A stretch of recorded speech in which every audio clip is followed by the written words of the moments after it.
You are standing in the middle of a brightly lit supermarket aisle, staring at a box of cereal. It costs $6.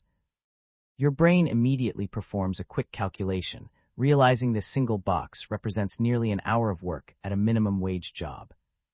For most of your life, money was a completely abstract concept that existed only in the background. It was a magical plastic card your parents tapped against a glowing terminal without a second thought. It was a crisp $20 bill that appeared inside a birthday card from your grandmother. But the moment you enter the world of a real adult budget, that illusion shatters completely. Why does your bank account look so terrifying after only 4 days on your own? According to a comprehensive study by the National Endowment for Financial Education, over 70% of young adults experience severe financial shock within their first 6 months of living independently. This happens because human beings are fundamentally terrible at predicting invisible expenses. When you picture adult life, you think about buying your own clothes, choosing your own dinners, and driving your own car. You do not picture the sewage processing fee buried on page 3 of your monthly utility bill.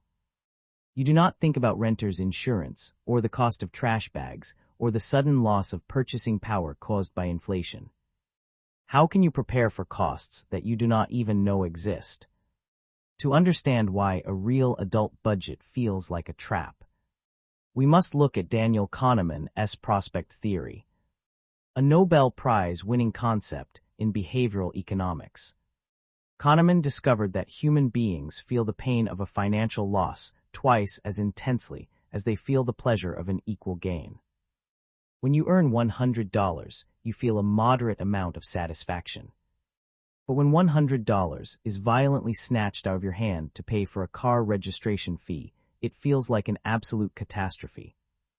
Your teenage brain is wired to anticipate the pleasure of spending, leaving you completely defenseless against the emotional weight of adult bills. Have you ever wondered why your parents always looked so stressed while sorting through the mail? Let us reconstruct a typical week in the life of an 18-year-old trying to survive on a real adult budget.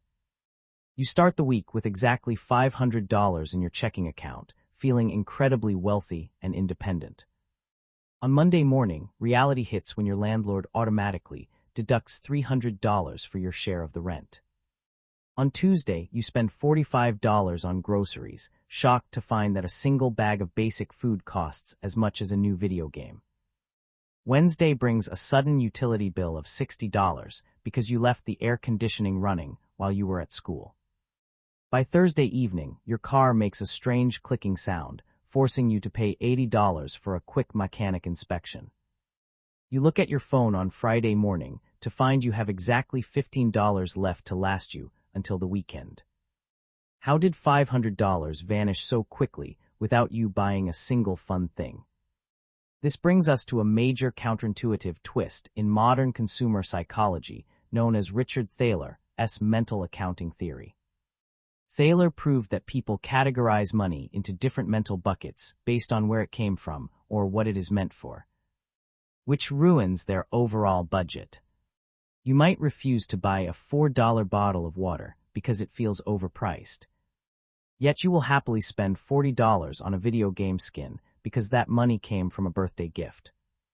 In a real adult budget, money has no memory and no emotion. Every single dollar must perform the exact same heavy lifting, whether it was earned through hard labor or found on the sidewalk. If you treat your hard-earned cash differently based on your mood, your budget will collapse before Tuesday night. The ultimate trap of independent living is that modern digital apps are specifically engineered to exploit this mental weakness. Subscription models are designed to be invisible, quietly draining $10 here and $15 there until your account is completely empty. If you do not actively track these microtransactions, you are essentially letting multi-billion-dollar corporations write their own checks directly from your wallet. You stand in the middle of that brightly lit supermarket aisle, looking down at the cereal box in your hands. You realize that true financial independence is not about how much money you are allowed to spend, but how much chaos you are prepared to manage. The magical card your parents used to tap was never actually magic. It was a shield against a mountain of hidden costs, and now that shield belongs entirely to you.